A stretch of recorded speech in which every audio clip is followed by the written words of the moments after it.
Bienvenidos a su programa Peruanos del Bicentenario con Eduardo Lindo Collantes, y en esta oportunidad vamos a abocarnos a tratar sobre la trayectoria, la trascendencia histórica de uno de los héroes y forjadores de la nación, como es Francisco Bolognesi, héroe de la batalla de Arica, de la infausta guerra del Pacífico, y que nos ha dejado pues todo un legado de honor, de valentía, de compromiso sobre todo con la patria.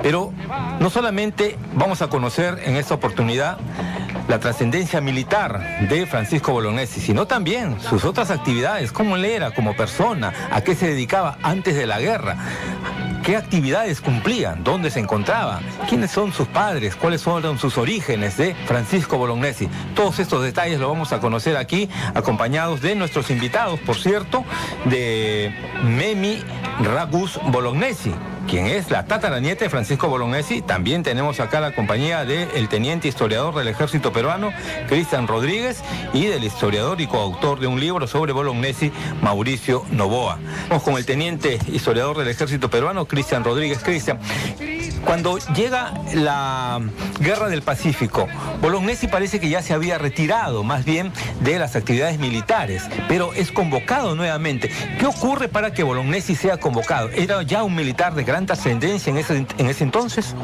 Pues era muy común que durante la época un poblador peruano, comerciante, trabajador, sea experto en armas, supiera disparar a la perfección. O sea, el vínculo en dentro de lo que va a ser un civil y un militar no está tan diferenciado. ¿Y eso a qué se debía? Eso se debía al mismo contexto en el cual nos encontrábamos. Tanto la primera como la segunda mitad del siglo XIX nos encontramos dentro de una etapa bastante conflictiva. Guerras sociales, conflictos entre principales líderes políticos, Vivanco, Castilla, el caudillismo, ¿no? El caudillismo del siglo XIX, y eso generó que mucha población civil se aunara a causas que podrían ser constitucionalistas o conservadoras dentro del ámbito ideológico y después político. Y esto es parte de lo que también encarna o resume la persona de Francisco Bolognesi. Efectivamente. ¿Y por qué comento esto? Porque Francisco Bolognesi está muy vinculado al gobierno de Castilla. ¿Por qué le digo esto? Castilla, como usted bien sabe, pues ha sido presidente del Perú 2 veces, y también era un eminente líder político y militar también. Sin embargo, dentro de sus tantas correrías por defender la Constitución liberal, él se va a enfrentar a Manuel Ignacio de Vivanco, y en una de estas anécdotas vamos a encontrar quien va a ser más adelante gran mariscal del Perú, Francisco Bolognesi, quien en una anécdota contada por Ricardo Palma, él se encontraba pues previo a la batalla de La Palma, y es ahí donde de manera casual va a recibir 2 tiros. Uno le va a volar el sombrero y el otro le va a caer en el caballo, cosa que va a generar en el héroe que se caiga del caballo e inmediatamente reaccione contra una posición política. Ahora, eso era, ¿de qué época estamos hablando? Estamos hablando de la segunda mitad del siglo XIX, 1850, 1854. ¿no? Y que no habían pasado muchos años, 20, 30 años de la independencia del país, ¿no? Efectivamente, y es más, o sea, muchas personas piensan que Francisco Bolognesi no nació en Lima, sino en Arequipa. Ahora ya sabemos que nació en Lima. Otra característica de Bolognesi es que muchos dicen Bolognesi era contador. Sin embargo, el término para identificar la profesión de Francisco Bolognesi, recordemos que él nació en un periodo colonial, era tenedor de libros. ¿Qué es un tenedor de libros? Aquella persona que se encarga de administrar el negocio, de pagar los gastos, ¿no es cierto?, de ver cuáles son las inversiones a futuro. O sea, era una suerte de administrador de empresas, ¿no?, para la época. ¿Pero solamente de una sola empresa o era de varias ahora como una especie de contador contemporáneo? Podría ser, ¿no? O sea, él trabajó en varias casas comerciales, no solamente en Arequipa, una de las más conocidas era Libris y Bioler, ¿no? Entonces, no solamente se dedicó a esa actividad, sino también Francisco Bolognesi se dedicó al negocio de la cascaría y el cacao. Tanto es así que tuvo que internalizarse en parte de la ceja de selva peruana para poder él proveerse de este material, porque era muy, muy cotizado en la época. Entonces eso le permitió a él poder financiar la educación de sus hijos y alimentar a su madre, ¿no?, y a sus hijos posteriormente. Ahora, ¿qué nos dice Mauricio Novoa, historiador y coautor de libros sobre Bolognesi? ¿Era Bolognesi una persona de un estatus económico acomodado? ¿Era más bien de una clase media baja? ¿Cómo era la situación económica de Bolognesi?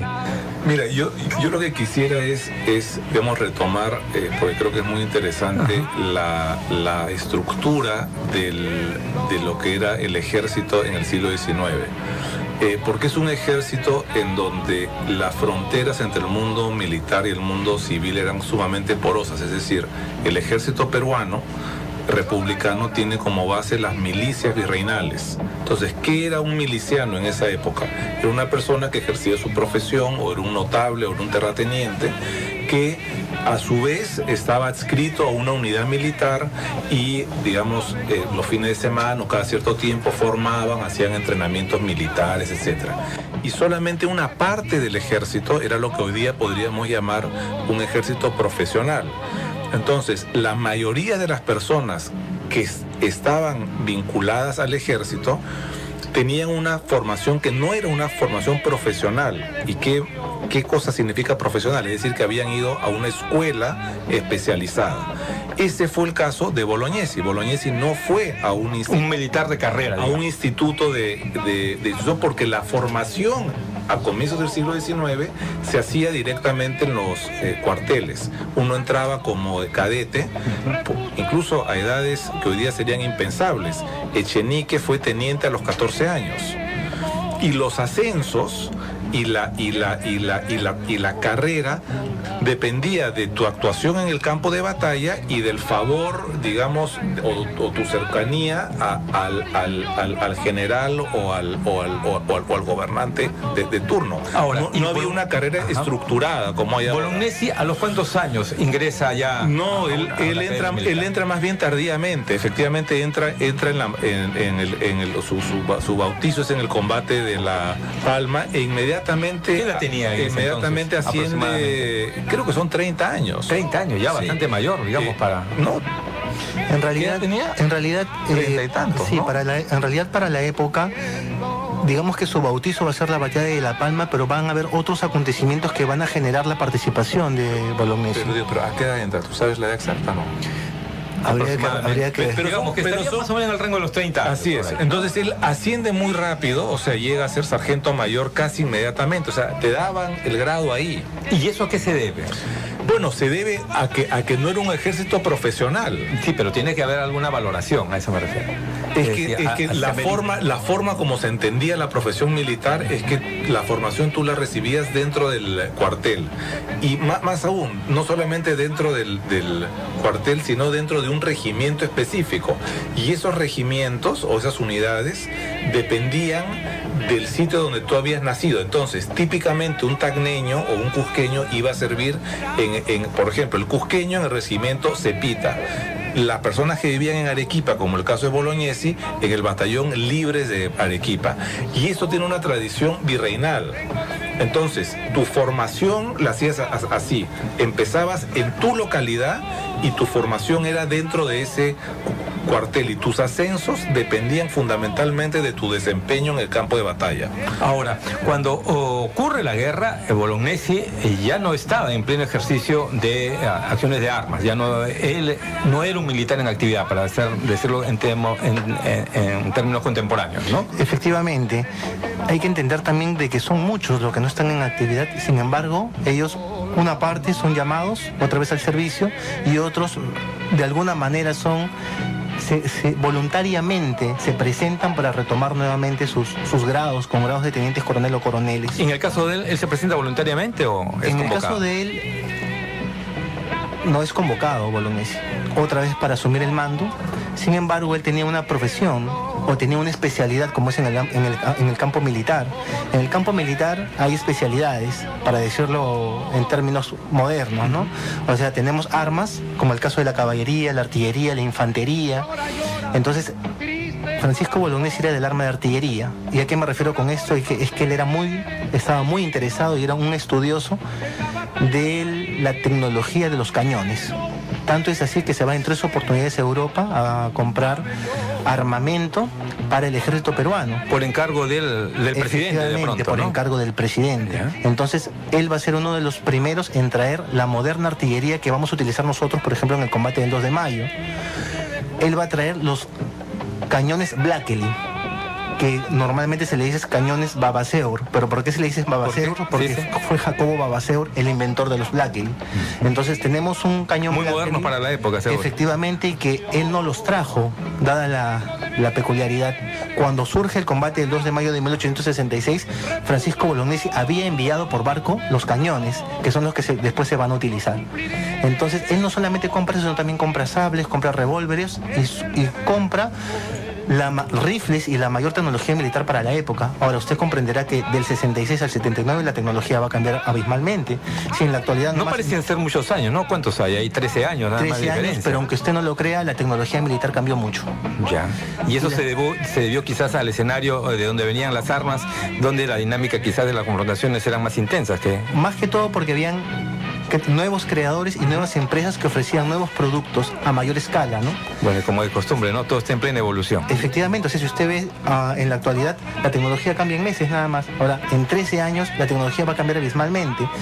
Y si tenemos a un país que tiene objetivos militares y de expansión territorial, ¿no es cierto?, que fue el caso de Chile, ¿cómo no va a poder adquirir con mayor interés esta tecnología? Era obvio que en alianza con otros países, como el caso de Inglaterra, u otra potencia, podían adquirirlos, ¿no? Entonces estamos en esa etapa importante, por cierto, con un Bolognesi ya incorporado plenamente a la actividad militar debido a esta declaratoria de guerra por parte de Chile. Pero vamos a ver y explorar en este segundo segmento aspectos importantes de lo que significó o cómo fue la vida. Ya hemos conocido que él se dedicaba al tema de contador de libros.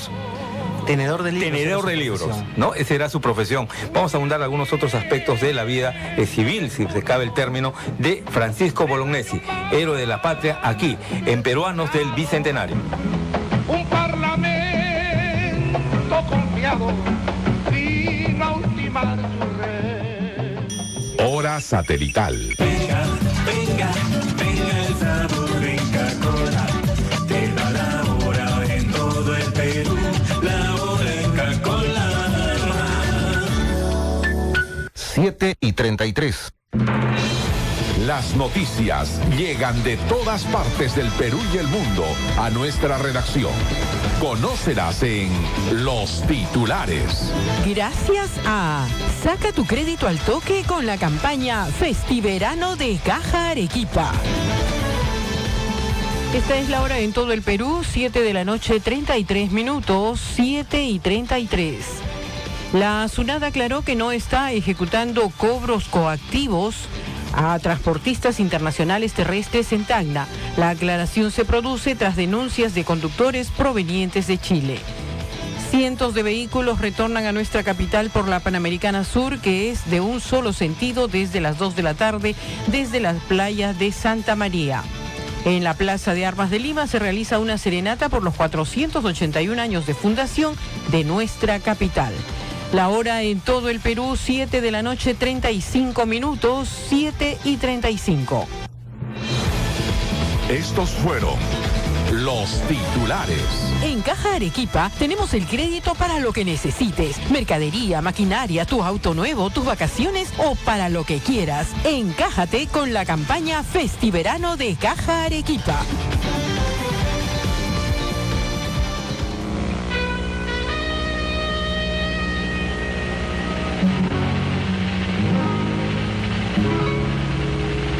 Un día 7 de junio del año más desdichado, un parlamento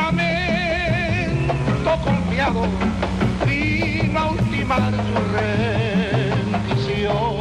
Regresamos con su programa Peruanos del Bicentenario, hablando en esta ocasión sobre la trascendencia histórica de Francisco Bolognesi, el coronel héroe de la batalla de Arica. Su padre es italiano, ¿no? Genovés. Es uno de los varios migrantes que llegaron a nuestro país y tenía como profesión el ser violinista y violonchelista, ¿no? Llegó en el siglo XIX. Efectivamente, llegó en el siglo XIX y vino a trabajar a la capellanía de Lima. Vino a dirigir el coro y es ahí donde él va a tener mucho acercamiento con la corte virreinal de la época. Él estaba muy cerca de los virreyes, muy cerca de la nobleza limeña. Entonces él ahí va a adquirir cierto estímulo y va tener un renombre destacado. Recordemos también de que él se va a casar con una arequipeña, que va a ser Juana Cervantes, o que va a ser la madre de Francisco Bolognesi, y el 4 de noviembre de 1816 van a ser el que más adelante va a ser el héroe. Él es el único hijo, son más hijos de la familia Bolognesi. Memi Ragús Bolognesi, la tataranieta de Francisco Bolognesi, de nuestro héroe nacional. Bienvenida. Hablábamos respecto de la familia Bolognesi. Vienen los padres migrantes de Génova, se casa acá con una arequipeña, nace Bolognesi en Lima. Él es el primero, el segundo. ¿De qué Él era número el era? mayor. El mayor de los hermanos Bolognesi. ¿Cuántos hijos tuvo la familia Bolognesi? 7 hijos. Siete hijos.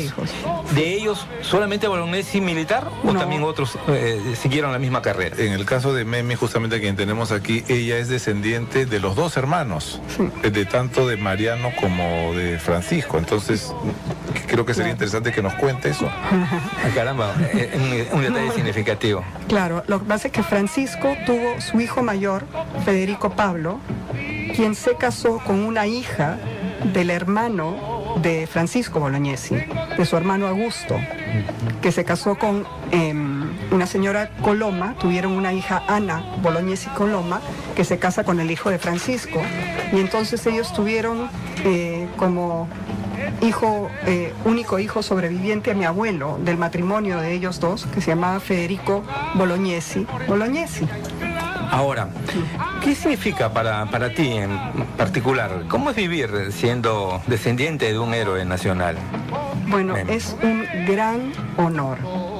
Es una cosa que se lleva con un respeto y con muchísima emoción, porque es tradición en nuestra familia, es como nos han educado desde niños, a mi madre, a mi abuelo, a mi hermana, que teníamos este apellido de una persona muy ilustre que dio su vida por el país, la vida de sus hijos, ¿no? Con una entrega total, donde siguió sus deberes morales hasta el final, Hasta el último cartucho. hasta el último cartucho, que demostró un coraje y una rectitud que representan los valores más altos que puede tener cualquier persona. Entonces, cuando uno va creciendo y escucha que uno debe de ser valiente, que uno debe de amar su país, que uno tiene que ser correcto, eso automáticamente nos convierte en mejores personas, ¿no? ¿Cuándo fue las primeras veces que tú tienes referencia, algo que te haga recordar la presencia de Bolognesi, el héroe de Bolognesi, en tu casa, por ejemplo? Bueno, había una foto por ahí inmensa, claro, quizás. el retrato del coronel estaba en mi casa, mi madre lo donó, la espada de honor que se usa para condecorar a los primeros de las promociones que se gradúan. Es la en réplica, escuela. ¿verdad? Esa es la réplica, la espada original estaba en mi casa, ¿no? Nosotros tenemos los objetos personales de mi tatarabuelo, ya son cosas familiares, su vajilla, sus cubiertos, su vaso, su taza de café, en fin, todas las cosas que uno normalmente adquiere o recibe de sus padres, de sus abuelos, nosotros todavía las tenemos y son las del coronel, ¿no? ¿Y esos están en algún lugar privilegiado de la casa? Pero por supuesto, son nuestras joyas, son nuestro motivo de orgullo. Las personas, la familia, los amigos, ¿tienen acceso? ¿Ustedes los llevan Sí, a por visitar? supuesto. ¿Hay acceso a...? Sí, también los usamos. ¿También los usan? Claro, ¿En pleno? claro. No. En ocasiones muy importantes. Por ejemplo, ¿cuáles son esas ocasiones? A ver, un cumpleaños de mi mamá, si vamos a servir pescado, por supuesto que sacamos los cubiertos del coronel. Están en perfecto estado. porque ¿Cubiertos especiales de algún material en particular? en esa época se utilizaba el plaqué y tienen unos mangos de marfil con sus iniciales. Cada hoja tiene un paisaje grabado.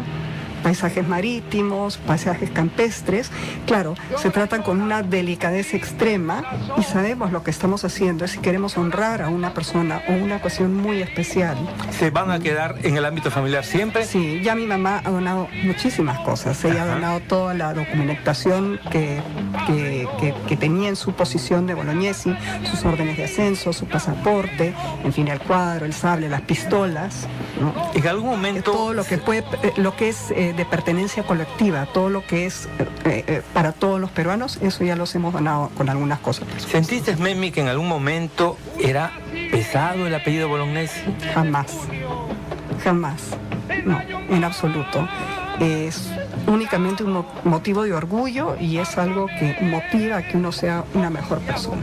Tú... Y eduque a sus hijos bien, en la línea en la cual uno fue educado. Así te criaron a ti, así criaron a tu padre y así también tú crías a tus hijos. Pero por supuesto.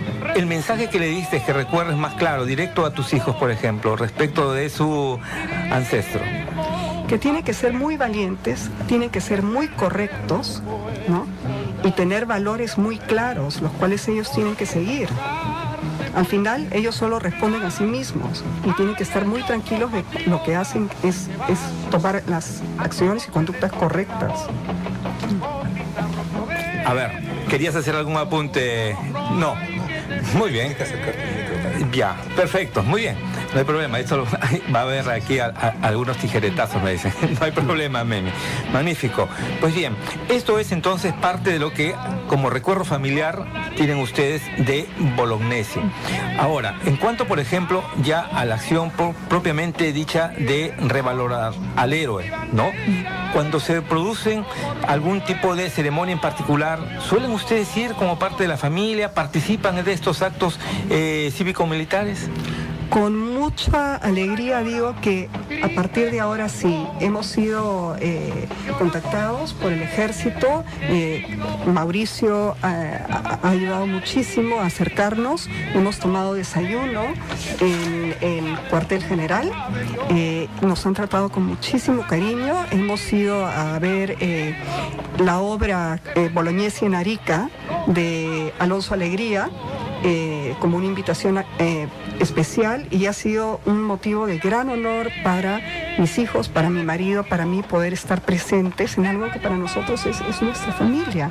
Efectivamente, y que compartían seguramente con mucho gusto con todos los peruanos, ¿verdad? Ahora, Mauricio, por ejemplo, aprovechando lo que nos está comentando Memi, yo quería consultarte algún aspecto referente precisamente a este campo, al campo familiar, a esta trascendencia de Francisco Bolognesi. Todos lo reconocemos como el héroe de Arica por su frase que la dice al emisario chileno de que permanecerán en la plaza de Arica hasta quemar el último cartucho. ¿Crees tú que la figura de Francisco Bolognesi está debidamente revalorada en el país, que más allá de la gesta militar se conoce en su real dimensión la calidad humana de persona de este personaje? No, o sea, yo creo que es una figura en el Perú sobre la cual no hay ninguna duda. Yo creo que las miles probablemente de calles y las cientos de plazas Bolognesi que hay en el Perú desde el siglo XIX atestiguan eso. Además que hay una cosa que es muy interesante. Digamos, antes que existieran estas leyes declarando héroes nacionales, Bolognesi ya era una figura. El primer digamos, monumento que se inaugura de Bolognesi, que es en el siglo XIX en Arequipa, es en el siglo XIX, o sea, a muy poco de haber terminado la guerra. Entonces, yo lo que creo es que Bolognesi es un héroe que está reconocido por el alma del peruano, precisamente porque es un héroe que mucho antes de que lo hagan patrono del ejército, mucho antes que lo hagan héroe nacional o gran mariscal en los años 80, ya era una persona reconocida espontáneamente. Y así es como son los verdaderos héroes. O sea, tú no deberías necesitar una ley para que lo reconozcan. Entonces, la Plaza Bolognesi que se inaugura en 1905 es un testimonio de eso, mucho antes de las leyes. O sea, lo hacen patrono del ejército en los años 50, pero ya Bolognesi era un héroe sin necesidad de esta ley.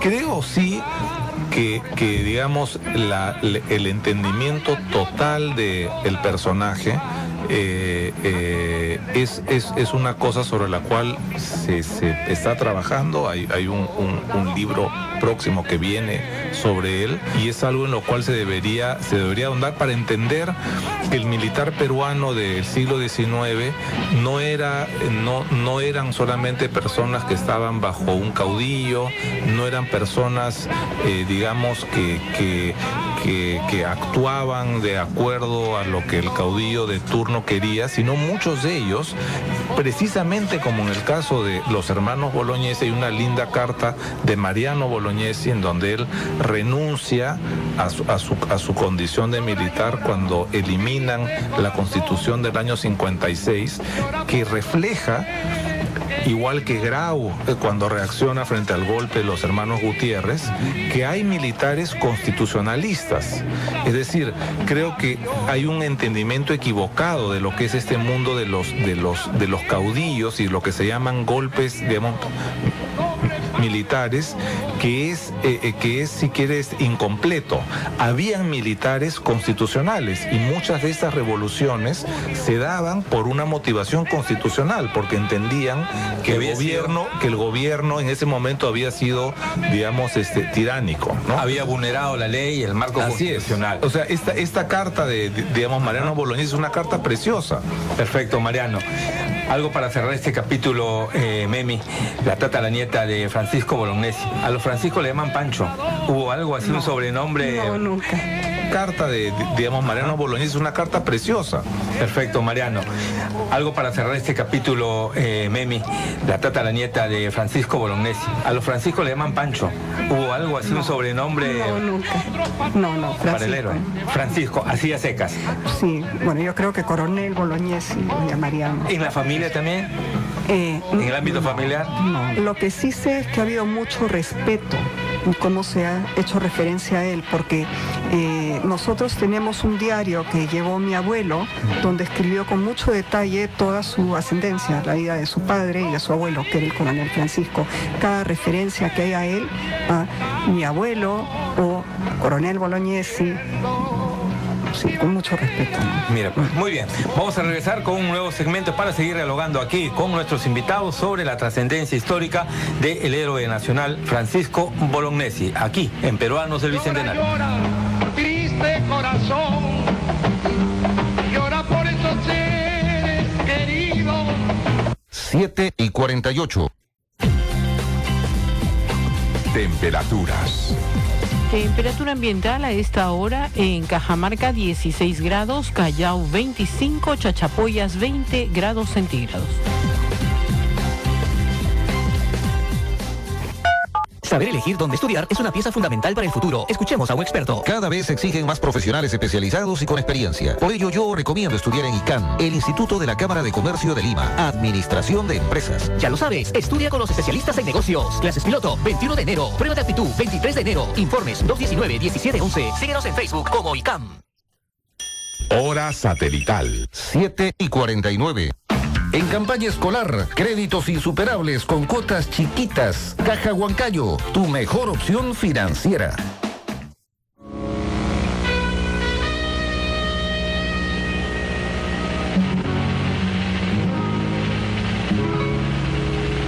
Un día 7 de junio, el año más desdichado, un parlamento confiado vino a ultimar su rendición. Empezamos con su programa de Peruanos del Bicentenario, dialogando aquí en los estudios con Cristian Rodríguez, teniente historiador del Ejército Peruano, Mauricio Novoa, historiador y coautor del libro sobre Bolognesi, y Memi Ragus Bolognesi, tataranieta de el héroe Francisco Bolognesi. Queríamos tocar en esta parte, si nos permite, teniente Cristian Rodríguez, algunos aspectos relativos, por ejemplo, a este pasaje importante, que es una de las batallas que dentro del contexto de la Guerra del Pacífico logra ganarlas el ejército peruano. Nos referimos a la batalla de Tarapacá, que es previa a la batalla de Arica, por cierto. El rol que tuvo ahí Francisco Bolognesi, ¿cuál podría ser el que podríamos destacar y compartir con nuestros oyentes? Teniente. Bueno, con respecto a la batalla de Tarapacá, es por excelencia el ejemplo del arma de la infantería. ¿Por qué le digo esto? Porque aquí destacan muchos personajes y también destaca la participación tanto del campesinado como del soldado que está acompañándolos a ellos. Y quiero ser un poco más específico. La defensa de Tarapacá en realidad es la defensa de una región bastante rica por sus recursos naturales, y es ahí donde se centra la principal defensa de nuestro ejército. Sin embargo, tenemos figuras sobresalientes como el caso de Andrés Avelino Cáceres, como el caso de Alfonso Ugarte, como el caso de Francisco Bolognesi, que son los principales artífices de que esta batalla se dé. Estaban los tres personajes, participan de este escenario. Participan de este escenario y finalmente se logra la victoria con ellos. Es más, es aquí donde, por cuestiones del azar del destino, el ejército peruano quiere hacer un repliegue estratégico, y es ahí donde por una neblina se logra topar con el ejército chileno, y es ahí donde nosotros, carentes de recursos, pero con una infantería bastante fuerte y con Cáceres a la cabeza, que es el patrón del arma de infantería, cuerpo a cuerpo es que se logra vencer a gran cantidad de soldados del ejército chileno. ¿Había mucha diferencia? Había mucha diferencia, de 4-1 más o menos. 4-1, impresionante. Efectivamente, pero no solamente lo logra el ejército, sino que también participa la población local.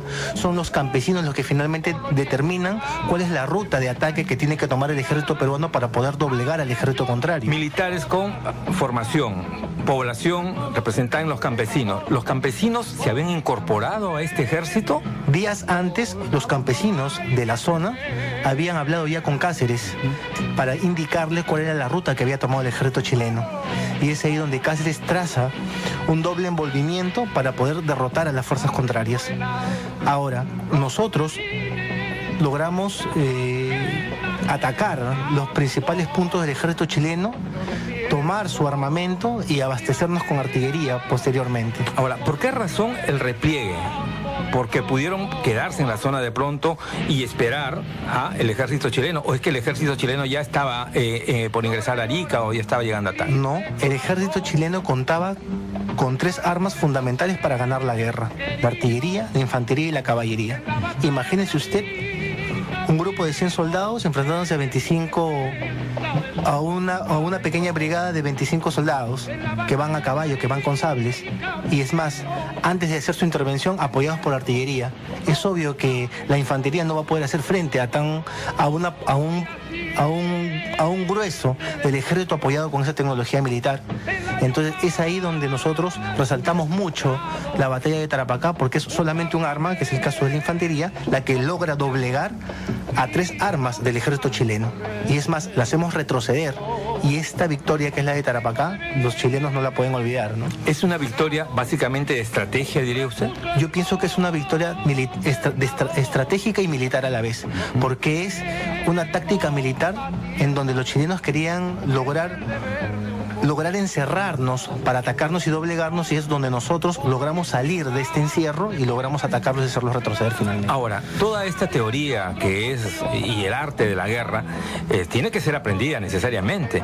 Nuestros héroes, tanto Bolognesi, Cáceres, así como Alfonso Ugarte, ¿tenían esa expertise, esa experiencia? ¿La habían recogido de algún escenario? Sí, en realidad dos de ellos, que uno es el caso de Francisco Bolognesi, que estuvo varias veces en Europa y compró libros para poder aprender táctica militar. Es más, nosotros en la actual Escuela Militar de Chorrillos, Francisco Bolognesi, nosotros tenemos libros sobre construcciones y toma de fortificaciones comprado por Bolognesi en Francia.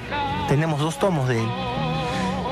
Andrés Avelino Cáceres también estuvo en Francia curándose la herida del ojo que se hizo aquí en Arequipa, y es ahí donde aprendió tácticas de infantería. Entonces tenemos soldados preparados para el arte de la guerra durante esas grandes batallas, como va a ser la de Tarapacá, por ejemplo. ¿Qué nos dice Mauricio Novoa, historiador y coautor del libro sobre Bolognesi? Es decir, se puede afirmar que aquí hay una diferencia, un antes y un después, con esta participación de estrategias, de un conocimiento que de pronto no era muy desarrollado todavía en esta mitad del siglo XIX. Mira, en términos generales, la guerra desde la independencia hasta la mitad del siglo XIX se lleva a cabo en el Perú básicamente con el parque militar de Ayacucho, y con estrategias, yo te diría, napoleónicas. A partir de la segunda mitad del siglo XIX, con la prosperidad del Perú, digamos, producto del guano, es que nos permite dos cosas que son importantes: reformar nuestro armamento militar y modernizarlo, y por otro lado ir enviando, como ha dicho Cristian, a personas a perfeccionarse en Europa, sobre todo en aspectos técnicos, en la artillería, en la ingeniería, sin existir todavía una escuelas militares profesionales como las entendemos ahora. Pero hay un interés por los gobernantes y hay una conciencia entre los gobernantes que los militares tienen que prepararse de manera técnica, utilizando los avances de esa época, para tener una digamos, guerra más, digamos, moderna. ¿Es ahí donde se sientan las bases de lo que hoy tenemos en las instituciones armadas del país? Bueno, creo que se sientan las bases, o por lo menos la conciencia, que los militares tienen que ser profesionales en lo que hacen. Y así como, digamos, hay esta idea de Bolognesi como una persona honorable en todo sentido, durante su vida y en el momento final en Arica, hay también un Bolognesi que es el Bolognesi profesional, que es una persona que entiende que parte de su deber es también perfeccionarse, y en ese momento existieron las circunstancias para que eso se haga, pero él, digamos, representa ese momento de cambio dentro del ejército peruano. Es una persona que se perfecciona, que va a Europa, que aprende sobre artillería, y eso es algo que es importantísimo, ¿no? Ahora, nos hubiera ido mejor si Perú, el ejército peruano que había triunfado en Tarapacá, hubiera tomado una decisión diferente y no replegarse a Arica, ¿crees tú, teniente? Mire, yo no puedo hacer un análisis de lo que pudo haber sido. Así nos forman a los historiadores. Sin embargo, las circunstancias se dieron de una manera, y sobre esa manera nosotros tenemos que aprender las lecciones. Arica, que es lo que va a sobrevenir después, que es una batalla importantísima para nosotros, el 7 de junio de 1880, en el cual, a raíz de eso, nosotros celebramos el Día de la Bandera, tiene muchos personajes y tiene muchas respuestas también. Y una de ellas es la que se da días antes al sargento mayor Juan de la Cruz Albo, cuando Bolognesi le dice: tenemos deberes sagrados que cumplir, y los cumpliremos hasta quemar el último cartucho. Esta frase simboliza el heroísmo, la valentía y la decisión, no de un hombre, sino de un grupo de hombres que decidieron defender el honor nacional hasta con la última gota de su sangre. Nosotros, el ejército peruano, se siente orgulloso de tener a un patrón institucional de la talla de Bolognesi y de él haber dado una respuesta tan determinativa para todos los peruanos. Sin embargo, nosotros somos un ejército que jamás ha sido derrotado, jamás nos rendimos. No derrotado, quiero ser más explícito, jamás nos rendimos. Usted no va a ver en la historia de la Guerra del Pacífico un ejército peruano rendido. Sin embargo, sí tenemos casos como en el ejército chileno, donde sí hemos capturado, por ejemplo, el transporte Rímac, y tenemos a un gran porcentaje de soldados bajando del transporte, caballos, etcétera, ¿no? Ese espíritu, esa diferencia que marca un soldado peruano con uno de otra nación, en este caso, en el contexto de la Guerra del Pacífico, con un chileno, ¿a qué se debe? Se debe en realidad a ese amor que tenemos por la patria, a ese cariño, a ese fervor que tenemos por la nación. Sin embargo, tenemos muchos casos durante la Guerra del Pacífico donde es destacable el accionar del soldado peruano. Nosotros tuvimos momentos muy difíciles, vivimos momentos muy difíciles durante la Guerra del Pacífico. Nosotros enfrentamos circunstancias aciagas, muy complicadas. Tanto es así que ni siquiera había manera de poder hacer una bandera. Nuestra bandera la hacíamos con la sangre de nuestros soldados. ¿Hay antecedentes? ¿Hay referencias de aquello? Efectivamente, hay referencias de ello. Impresionante. Es impresionante porque nosotros ni siquiera podíamos fabricar una bandera. Sin embargo, con la sangre de nuestros soldados las teñíamos de rojo, y con eso nosotros nos enfrentábamos al enemigo. también habían destacamentos, agrupaciones de diversas regiones. Teníamos cajamarquinos, teníamos arequipeños, teníamos cusqueños, teníamos gente de Ucayali, de las provincias, que formaban parte de un solo batallón, y juntos lográbamos enfrentarnos a un soldado del ejército contrario que estaba técnicamente preparado, con un solo tipo de rifle, bien preparado, bien alimentado, bastante bien transportado, mientras que el soldado peruano tenía grandes dificultades para enfrentarse en la batalla. No queda duda que Chile sí se había preparado para esta guerra. Definitivamente, en realidad Chile sí se había preparado, tenía un gran proyecto político de expansión hacia el norte, y nosotros ya veníamos con ciertas dificultades. No teníamos gran cantidad de oficiales, tampoco teníamos un servicio militar obligatorio. Entonces enfrentábamos una época económica bastante difícil, mientras que al sur ya se venían preparando para un accionar militar bastante decidido, ¿no? Muchas gracias, el teniente historiador del ejército peruano, Cristian Rodríguez. Vamos a regresar, pero ya en el siguiente segmento, para conocer el 7 de junio, día de esta batalla importante para lo que significó la Guerra del Pacífico, la batalla de Arica. Al amanecer de ese 7 de junio es cuando se produce esta batalla, donde llega pues a la inmortalidad y trasciende el ámbito del país Francisco Bolognesi, el héroe nacional. Regresamos aquí en Peruanos del Bicentenario. Entonces aquí con el programa Peruanos del Bicentenario. 7 de junio de 1880, de importante la batalla de Arica, aproximadamente pasado las 5 de la mañana. Es un escenario realmente complicado. Se sabe de la superioridad numérica del adversario, del ejército chileno frente a un grupo reducido encabezado por el héroe Bolognesi en el bastión de El Morro de Arica. ¿Cómo llega la información de que no tenemos apoyo de ningún otro batallón o contingente peruano y que Bolognesi tendrá que asumir la defensa del Morro solo con las huestes que tiene? Y había, creo, una diferencia bastante grande, ¿verdad, Mauricio? Mira, era una diferencia inmensa. Yo creo que acá, digamos, hay varias lecciones para los peruanos, ¿no? La primera es entender la naturaleza del coraje, es decir, es muy distinto el coraje de una persona que sabe que va a ganar o que puede ganar del coraje de alguien que va a perder o que sabe que va a perder. Entonces, acá hay una cosa que es importantísima. Y sin embargo, Bolognesi enfrenta la batalla como si la victoria estuviese atrás de la puerta. Entonces, yo creo que eso en sí mismo es algo extraordinario. Y lo otro es que se enfrenta uno a su deber sin ningún apoyo del Estado. Es decir, esos hombres de Arica habían sido abandonados por el Estado. Y a pesar de eso, y acá hay una cosa que es sumamente importante, en el sentido que ser peruano implica una decisión personal. Entonces, ellos de alguna manera deciden ser peruanos y cumplir con su deber de peruanos más allá del Perú o más allá del Estado peruano.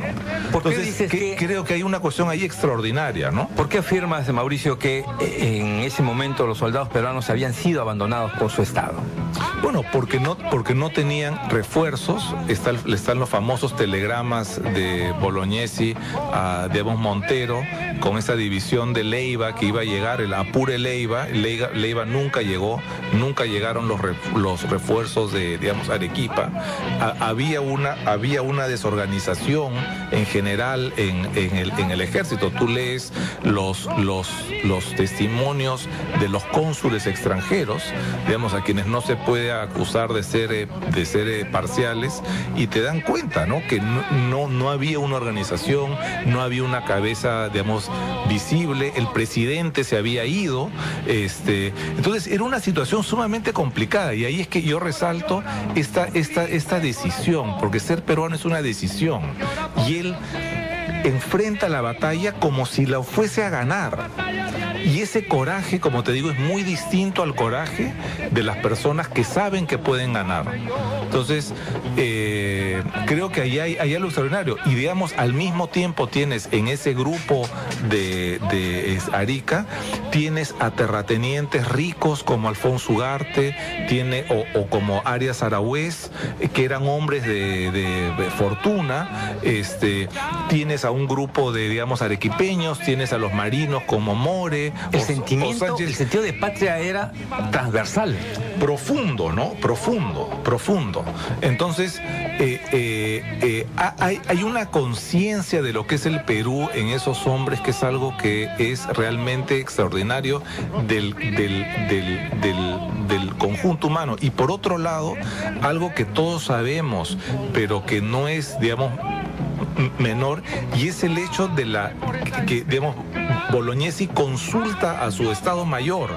Él no toma, siendo él el jefe de esa plaza, no toma una decisión unilateral, no toma una decisión, digamos, caprichosa. Consulta a su gente unánimemente se pronuncia a favor de dar el combate. Entonces hay una cultura, no solamente una cultura militar, sino una cultura, digamos, patriótica, de peruanidad, que es encomiable, ¿no? Ahora, en todos estos sentidos. Bolognesi da la respuesta al emisario chileno, le dice que se quedan a defender la plaza de Arica hasta quemar el último cartucho, pero luego va y consulta al Estado Mayor, pese a que él pudo haber tomado la decisión unilateralmente. Efectivamente, él consulta al Estado Mayor y todos en conjunto dicen que sí piensan defender la plaza hasta quemar el último cartucho. Fue una decisión determinante de parte de todos y eso refuerza la decisión que toma el coronel Francisco Bolognesi. ¿Cuántas horas dura esta batalla?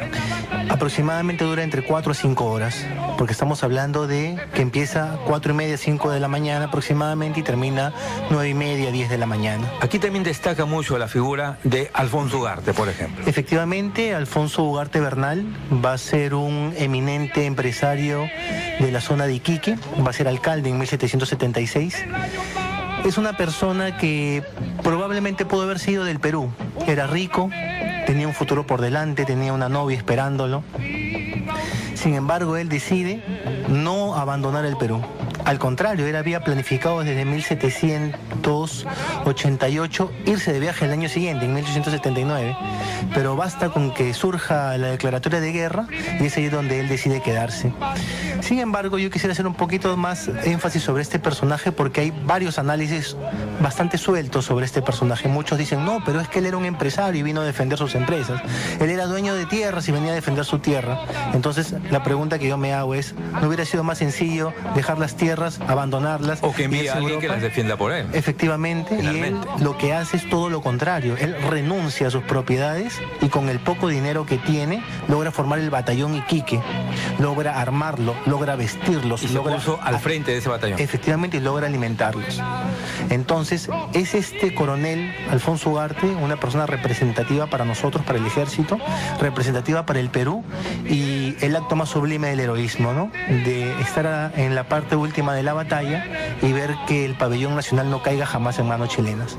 El momento final, culminante de la vida en este mundo de Francisco Bolognesi, ¿cuál es la circunstancia histórica de la cual se tiene referencia? En realidad, Francisco Bolognesi defendió el Morro de Arica con menos de 2.000 hombres, mientras que el bando contrario, el ejército chileno, atacó con 7.000. Estamos hablando de una diferencia bastante abismal, de 5-1 en teoría. ¿Por qué le digo esto? Porque no estamos tomando en cuenta 3 factores. El primero es la artillería, el segundo es el bombardeo marítimo que se hace desde el puerto y el tercero es la reserva. No estamos contando con ellos. Los chilenos también atacaban desde el mar. Efectivamente, había un bombardeo que se hacía desde el mar contra el Morro. Había otro bombardeo que se hacía de forma terrestre y recordemos que había la reserva. ¿Qué pasaba si alguno de los batallones lograba ser vencido o se le hacía retroceder? Inmediatamente la reserva iba a cubrir ese espacio que se dejaba. Entonces la diferencia no era ni de 4 ni de 5-1, estamos hablando de 8 o 9-1 siendo realistas. especialistas. Entonces, volviendo al coronel Francisco Bolognesi, pues usted va a darse cuenta de que él no va a poder, con una diferencia de 5-1, frente a un soldado que sí tenía un solo tipo de rifle, mientras nosotros teníamos 14 tipos de rifles, bien alimentado, bastante bien dirigido. ¿Qué diferencia marcaba en el combate, en la batalla, propiamente dicho, el que los peruanos tuviesen 14 modelos de rifles? En realidad era bastante significativo, y quisiera explicar un poco esto. Imagínese usted tener un tipo de rifle con un tipo de calibre de bala. Usted dispara, le disparan a usted, cae, y viene su compañero a querer utilizar las balas que usted deja. Entonces, como no tenemos el mismo tipo de rifle, no tenemos el mismo tipo de calibre en las balas, entonces no puedo yo utilizar su rifle. Mientras que en el bando contrario sí ocurría una suerte de homogeneidad. O sea, el soldado que estaba delante disparaba, caía, yo cogía su rifle o cogía sus balas y yo seguía disparando con las mismas. Teníamos una suerte de todas las diferencias en contra, y la única que marcaba, vale la redundancia, la diferencia era el coraje, ¿no? El valor de estos peruanos. Y el significado, como le dije hace un momento, es el acto más sublime, que es el heroísmo de Alfonso Ugarte, de no permitir jamás que el pabellón nacional caiga en manos del enemigo. Y es ahí donde hay una frase muy conocida, ¿no? Que él coge su caballo muy fuerte y dice: a mí, chilenos, jamás mi caballo y jamás mi bandera. Entonces se arroja contra el soldado que tenía el pabellón nacional, lo bota, le quita la bandera, y es ahí donde él se sacrifica finalmente por todos, ¿no? Por toda la nación, en realidad. Efectivamente. ¿Qué nos dice Meni Ragus Bolognesi? Bolognesi, antes de entrar a la batalla, le escribe una carta a su esposa. ¿Qué dice esa carta? Así es. Él, después de dar la respuesta, que sabe que es una batalla en la cual van a luchar hasta el último cartucho, él escribe a su esposa y le dice que no reclame nada, ninguna pensión del Estado, que no reclame ningún dinero, ni para ella ni para sus hijos, para que se sepa que su deber no tuvo precio. Yo creo que eso es algo muy importante y muy relevante a lo que vivimos hoy en día. Para esa época, para la anterior, para la de ahora y para el futuro, ¿verdad? Sí. ¿No? Ese nivel de compromiso que no se ve así nada más en la historia de nuestro país, y que es por ello que quizás es Francisco Bolognesi uno de los héroes importantes de nuestra nación, teniente. Efectivamente, no solamente eso, sino también es patrono de la institución. Y bueno, y se le rinde honores también dentro de la escuela militar. A nosotros nos forman, en realidad, tomando como ejemplo a Francisco Bolognesi, tomando como ejemplo su heroísmo, tomando como ejemplo su valentía y su sacrificio, porque es para nosotros la figura epónime por excelencia. Se le rinde tributo todos los días. Durante la tarde al coronel Francisco Bolognesi se menciona su nombre y se dice al final Gran Mariscal del Perú. Muy amable, muchas gracias por acá, muchas gracias por haber compartido con nosotros en su programa Peruanos del Bicentenario sobre la figura y la trascendencia histórica del coronel Francisco Bolognesi. Estuvimos acá con nuestros invitados, el teniente Cristian Rodríguez, teniente historiador del Ejército Peruano, Mauricio Novoa, historiador y coautor de un libro sobre Francisco Bolognesi, y Meni Ragus Bolognesi.